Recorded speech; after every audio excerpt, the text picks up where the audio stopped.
Taylor, your professor for HISC 140. Um, this video, if you're watching it this week, is the week after I've graded your midterm essays, and you have your midterm grades so far. This video, I'm going to give you a little more feedback, generally speaking, on the essays. If you didn't receive my email I sent yesterday, you should have gotten both commentary on your papers. I left a file attached to the Dropbox where you originally put your paper in with my comments on it. I also left a breakdown of the points I assigned for each part of the grading rubric that is on the assignment, which I have the midterm assignment essay, midterm assignment for the essay. And then a sort of paragraph summing up my assessment of your essay. As you can see, it took a lot of time to grade these, and some kind of specific in my criticism. So I also want to give you guys some more general feedback. I know a lot of you were anxious about the essays, and a lot of anxiety about it. Most of you did it, and when I do this, by the way, I tend to be, when I give feedback, I focus on the things you didn't do well. And maybe, I don't know, in the individual comments I left, maybe I wasn't... I didn't note the things you did well, so I'm going to do that here a little bit generally for all of you. And let me say, first of all, most of you who turned it in got at least passing grades. And most of you, I think, got Bs, actually, or above. As you're going to see, the way I grade, when I grade essays, is for the most part, if you fulfill the most of the basic requirements of my essay assignments, you will get a B or higher, which, again, the grading scale is a conventional, 100 and 90 is an A, 89 and 80 is a B, and so on and so forth. What I'm going to go through here in a few seconds is kind of explain, because the thing I don't give out a lot of are generally speaking, and there were several A's in this essay assignment. I tend to be sticklers about that, and I'll show you why and about what in a second.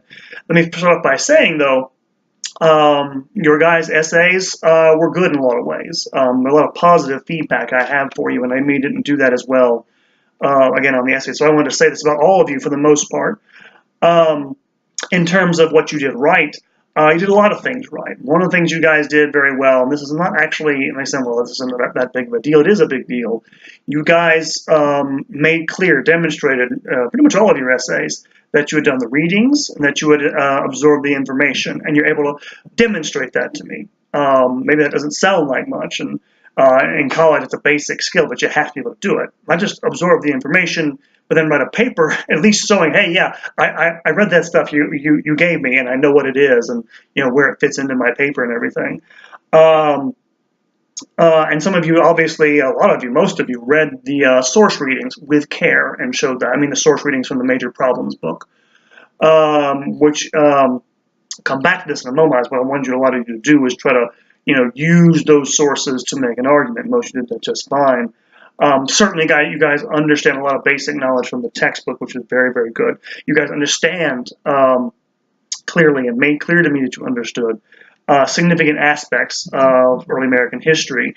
A lot of you comment on the role of slavery, did very good with that. Some of you put a good emphasis on the role of Protestant Christianity in the colonial and early American period. Obviously, that's very good. Most of you managed to talk about the importance of the Enlightenment as a cultural force. And again, all good stuff. A lot of you are aware of the centrality of trade and commerce to the colonies. And then finally, a lot of you also knew and talked about the relationship with the colonists to the Native Americans, and that in some ways a bad relationship, if you want to put it in those terms. A lot of you talk about all of these things, or some of these things, in your papers. So in terms of basic knowledge, I'm convinced you guys already know what you're talking about in a lot of ways in terms of the paper. And again, that's a lot of what I want to see out of this stuff. You've been doing the readings. You can demonstrate to me that you did that. On the other hand, and you're asking, I'm getting here into stuff. I'll start with the lesser problems a lot of you had, and this is stuff that detracts from the quality of your writing in a lot of ways. One, there were citations problems, citing sources with a lot of you. In particular, citing where you got your sources, your information from. Now, again, if you read the directions carefully, I basically limited you to the Major Problems Reader and the textbook. And again, I know you're getting your basic background information from the textbook when you're relaying, facts, statistics about, this or that aspect of American life in the colonies or the early republic. But I want you to cite where you got it from anyway. This doesn't mean, by the way, every sentence you have to cite the page number, but if you're relaying to me a paragraph about something, and it's got lots of statistics in it, or if it has information that is pretty clearly, not common knowledge. It's not like, the president of the United States is Donald Trump or something like that. Generally, you just have to cite it. Even if you, by the way, you've rewritten what you got from the textbook in your own words, you still need to acknowledge you got it from there. And I'm emphasizing that because it's a point of reference for, college writing. You can't get away with citing sources citing information you got from sources and not attributing it to them. So I want to try to get you to do that in this course. The second thing is, of course, citing. When you do cite something, you do have to put it, and if you're not quoting it directly, you have to put it in your own words. So maybe you didn't do that. You need to watch out for that. More importantly, and this is more of an argument thing rather than a writing thing, and this is a little more involved. And again, not everybody had this problem, but whenever you make a claim in an argument, you had a basic opinion, you need to sort of, back it up with at least some evidence. Cite something for it. And so sometimes in some of your papers, some of you did this once or twice, and it wasn't that big of a deal, but some of you was fairly consistent. You make these claims, and you didn't know exactly, okay, what sources were you looking at, right? What evidence are you looking at? That's what, that may sound, well, that's boring, it's tedious. That's history in some ways, not the big drama of it, the drama of history. And there is, you guys get that, by the way. I should have put that on one of those things that you did right. You understand, I think, the big dramatic aspects of history well. It's usually easier to understand. That's good that I know you guys got that. But you need to, if you're, when you're talking about history, you're debating people, right? What's the meaning, significance of the American Revolution? We still debate these questions. What does it mean for us today? What impact should it have on us? Those sorts of things. And so whenever you make a claim, cite some sort of evidence for it. You have lots of choices to make in those source readers, especially. And again, part of the reason I give you that, I give you those response assignments, is because you'll have taken notes on this stuff. And so you'll have already, looked at it, and so you know what it is. You know if it can be used in your argument. In terms of it can support what I'm saying. So make sure you do that when you write these papers. The other problem with one of the papers in terms of writing, sometimes there was a lack of clarity in your writing. That is to say, the assignment called for you to tell me, define for it. I listed in the assignment sheet. And by the way, when you go through the prompt for the essay, you should respond to those things clearly in the essay. I mean, there are a lot of times I thought this was your thesis, but I wasn't quite sure. And you can say, well, you should know what it is. Well, if I have to work harder, the harder I have to work to know what you're saying, the lower your grade's going to be. Part of your assignment is be clear. Now I know my paper sounds, it may sound, overly, I don't know, obvious or something when you state it that way, but trust me, if I know where you're going with the argument from the beginning of the paper, it makes it much easier to understand. And I say this because a lot of you, again, you guys know a lot. Already, you know a lot. But there's two parts to being a knowledgeable, learned person. One is you know a lot. Two, you have to be able to make it clear what you know to others. And it's not the same thing. I can attest to this as a teacher. It's very difficult. Maybe you're saying to yourselves right now, I don't understand a word you're saying, you idiot. No, I'm not that mean. But you get the idea. That's why I'm giving you this video. I want to explain further what I meant on my comments. But, especially your thesis. And your thesis is the answer to the question that the prompt, gives you for you. And, and most of you did that okay. But sometimes some of you, it was almost, I had to sort of infer it, through the body of the paper, and it was okay. It could have been more clearly stated.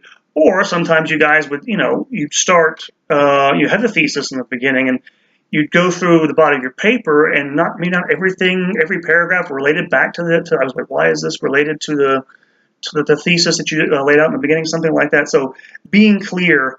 Addressing the prompt, right, and everything that you write should clearly address the prompt, basically. Or some of you wrote papers which didn't really address the prompt at all. That's a big problem. You have to address the question at hand. And so that's part of the lack of clarity. Less problematic, some of you didn't proofread your papers that well. I just mean grammatically speaking. I'm not as big of a stickler for grammar, as long as it doesn't detract from my understanding. And for the most part, your papers did not. If it did, I mentioned it in my comments. But you should always revise your paper at least once before you turn it in. Proofread it. Go over it yourself. Not when you're tired, not late at night, but when you're, okay, in the morning, okay, before you're turning, oh, yeah, okay, go through this. And I know, by the way, that's kind of hard because nobody likes reading their own writing. Oh, this is wrong. He's going to like this. But it's a skill. It's a good skill to learn. Again, these are skills that you should take with you from any college course you'll need to know. So those are those less serious problems.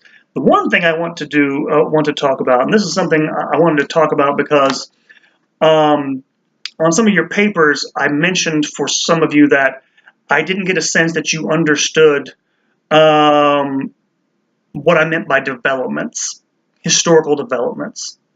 And that's why I didn't give you as high a grade maybe as I would have otherwise. And I didn't know if my explanation was good enough, and I didn't know from the directions on the assignment, maybe you didn't understand it. And this is something, again, students struggle with, first-time college students, really anywhere I've taught. Again, you guys understand, the American Patriots versus the British Army in the American Revolution. You guys understand Federalists versus Republicans. You understand, I hate to put it this way, but history as a soap opera.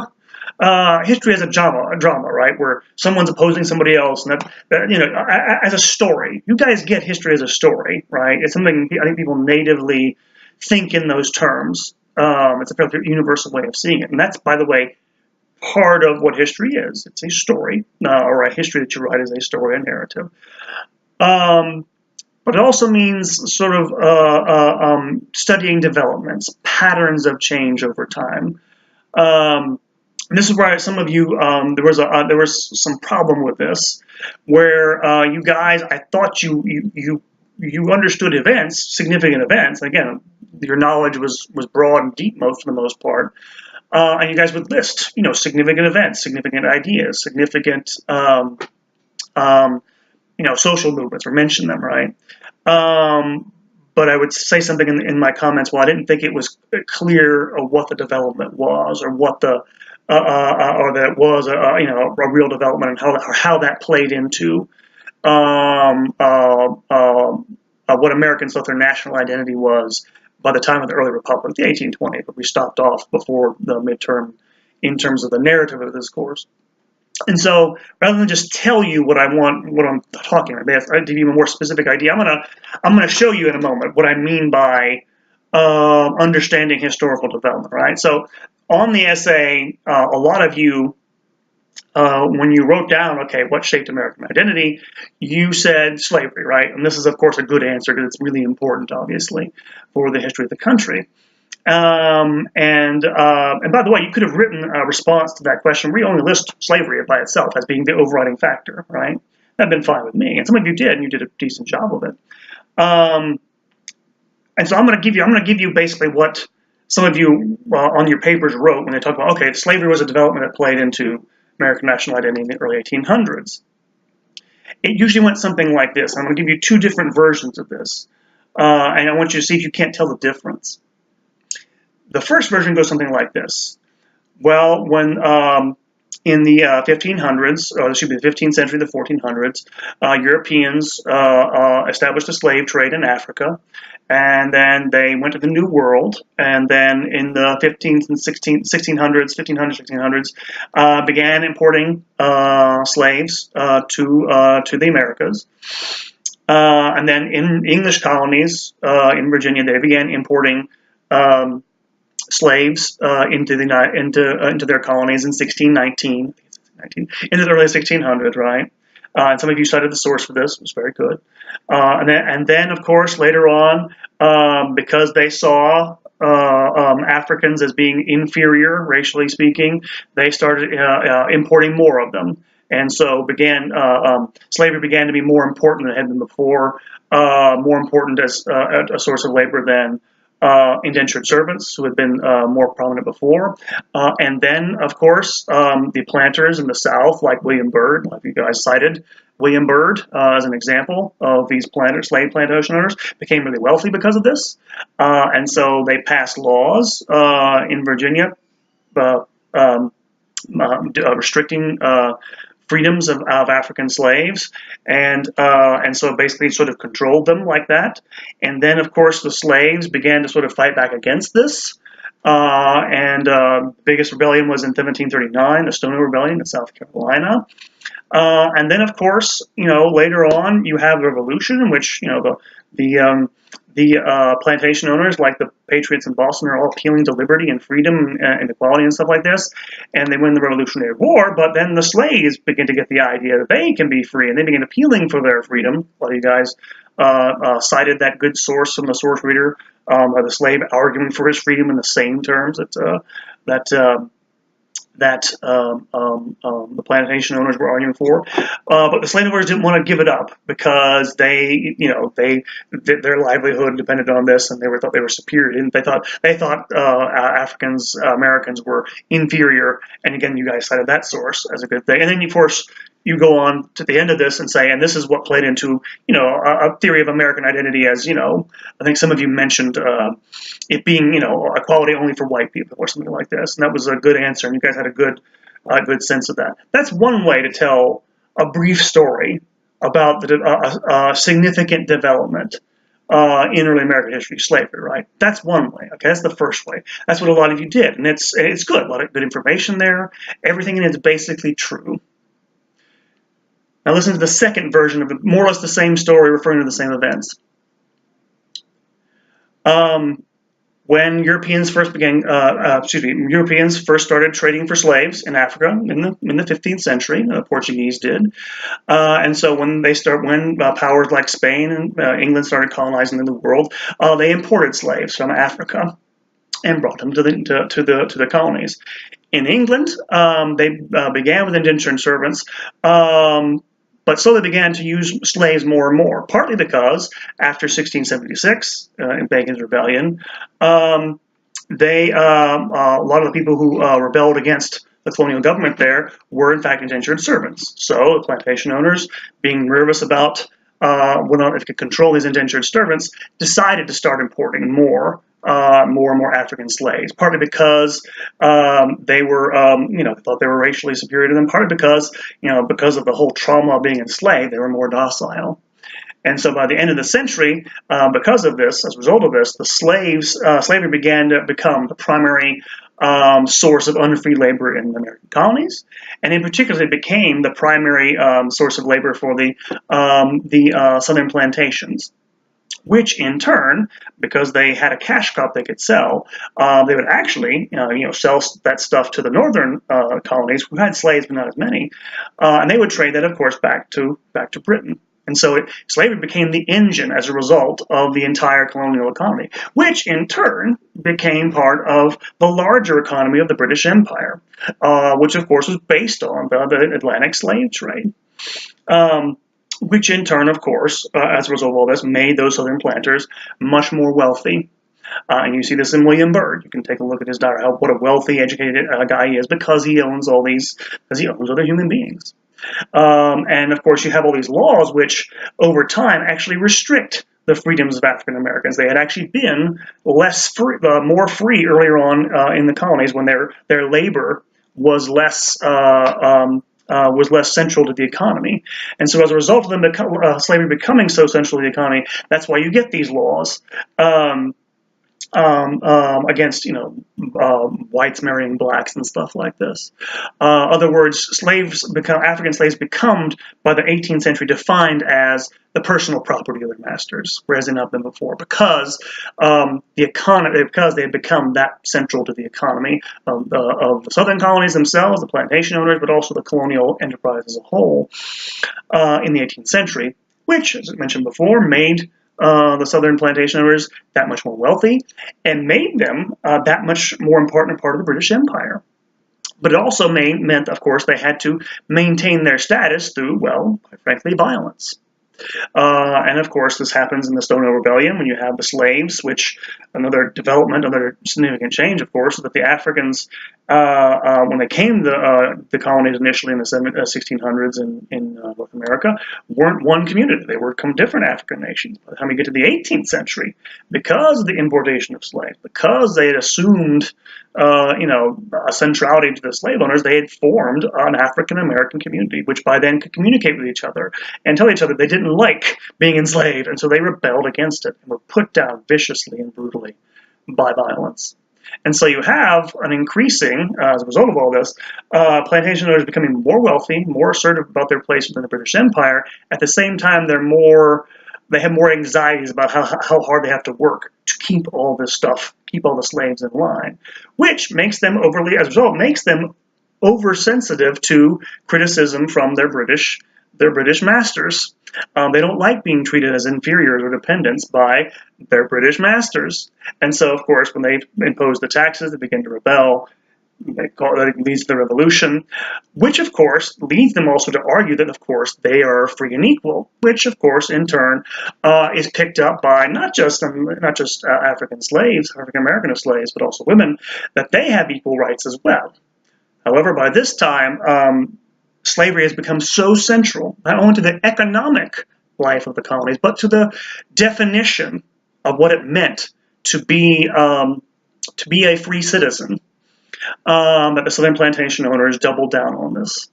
It was so ingrained they could no longer view their freedom any other way than as based on being able to enslave the other people. And so as a result, by the time you get to the 19th century, the early 1800s, you have a definition of American identity as a free, liberty-loving country, as a republican nation, but with two very different versions of what that means in the North, where, of course, for economic reasons, slavery is becoming less and less important, or in the South, where it remains crucial to being a free, independent citizen. They can't be free. They can't be, I would have also cited Thomas Jefferson here. Being a citizen means having your own means, not being dependent on other people for your livelihood. And so that's why slavery becomes to dominate even the Northern definition of liberty of identity in the early 1800s, because they're still, of course, economically tied to the South in many ways. Now, that's another way of putting this, answering the same question more or less in the same way. Now, what you're going to notice, of course, about the second version of that is, well, you gave a lot more information and detail. I did, to a certain degree. But for the most part, I'm mentioning the same events, the same things: the Revolution, the Atlantic slave trade, the importation of African slaves, the laws passed in the late 17th century and then the 18th century, which established their status as chattel, as it's called chattel slavery for a reason. It established their legal status as personal property of their masters. I mentioned William Byrd. I mentioned the same stuff as in the first version of what a development is. But you notice the difference. That first version I just gave you, notice how I put everything, right? This happened, then this happened, then this happened, then they did this, then they did that, then they did this. Do you know what that sounds like, right? It's basically, and this is, there was years ago, a literary scholar named Hayden White made a distinction between a chronicle and a history. A chronicle, in his way of thinking, is just merely a description of a series of events with no real attempt to make logical or causal connections between the events. If you know what a chronicle is, like, medieval monks, for example, would write chronicles of medieval kingdoms, right? Where year by year they'd list, King so-and-so did this, King so-and-so did that, King so-and-so, and then the next year King so-and-so died, and so on and so forth. A chronicle is a mere succession of events. And even though you guys did pick out important stuff, I didn't feel like there was a lot of connection between them. You didn't show a development over time, right? Whereas notice the second version of what I just gave you, there are all these causal words that I use. As a result of this, because of this, as a consequence of this, right?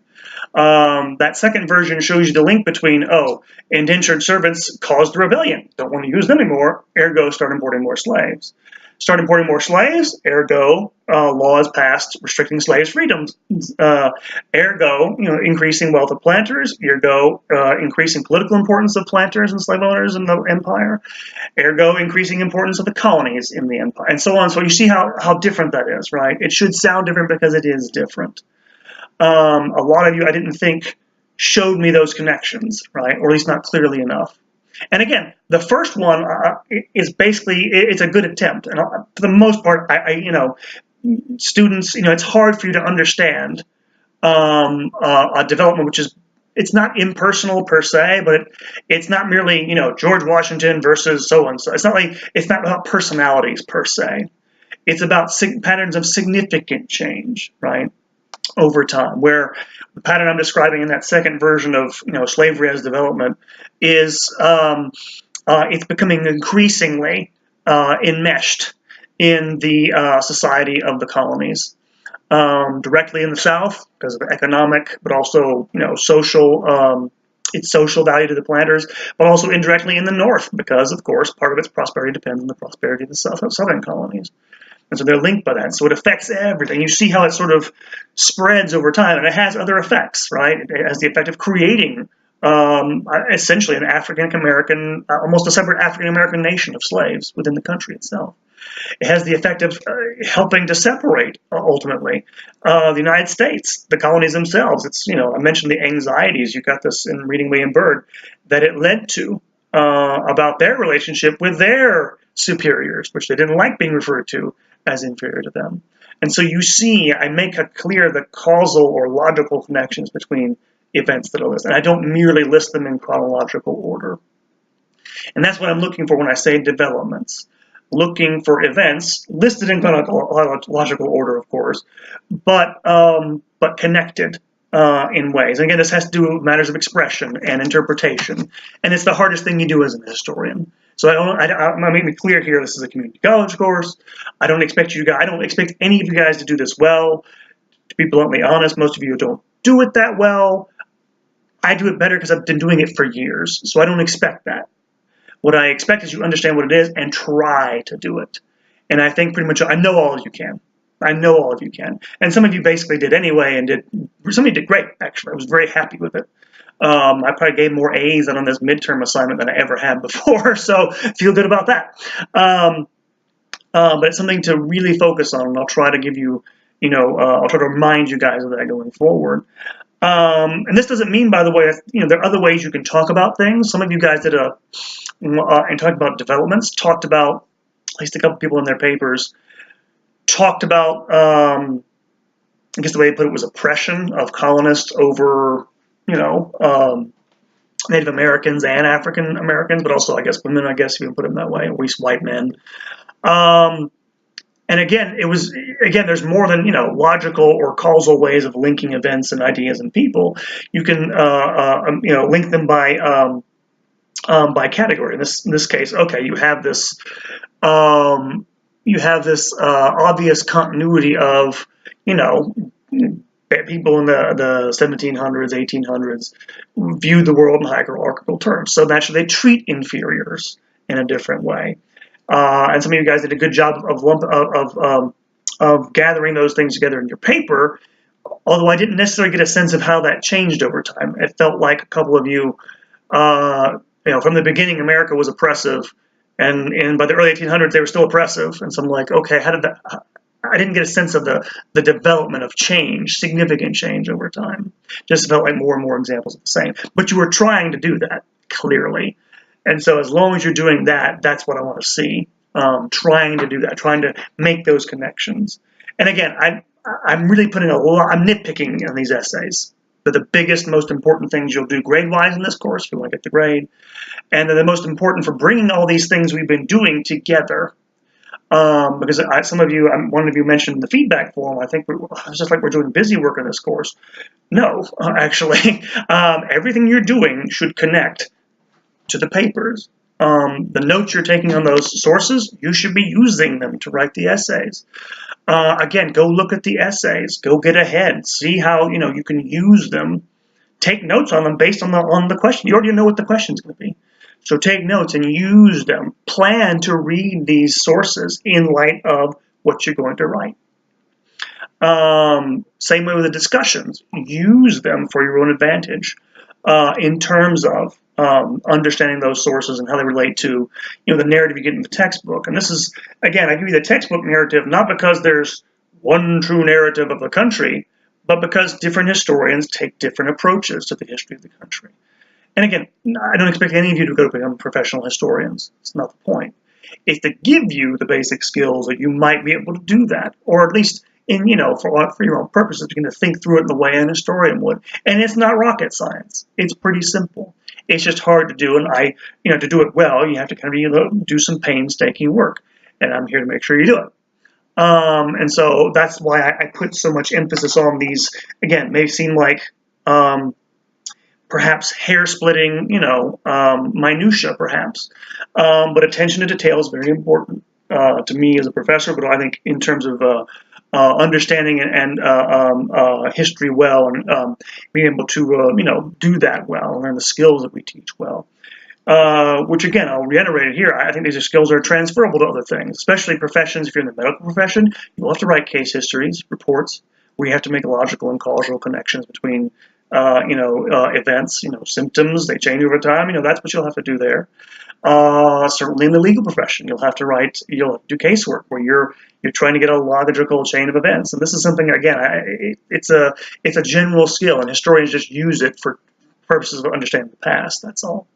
So, but I wanted to get those things out there and hopefully give you a little more direction. I know some of you were complaining about that, and I'm trying to be as clear as I can. But I know this video is already gone on for half an hour, so I want to let you go. I hope this was helpful. If it isn't, try to get a hold of me. I will get back to you as soon as I can. But that was what I was looking for in terms of development, understanding what a historical development is. In terms of if you wanted to get a higher grade, that's usually what I want to see you trying to do that, and that you understand what that is, even if you don't do it that well in these two essays. So. And I'll keep mentioning this stuff every week if I get a chance to. So, those who did the papers, keep up the good work. Keep plugging away. You guys are doing a good job. And I will, I'll see you in the next video, but I'll see you next week around the same time.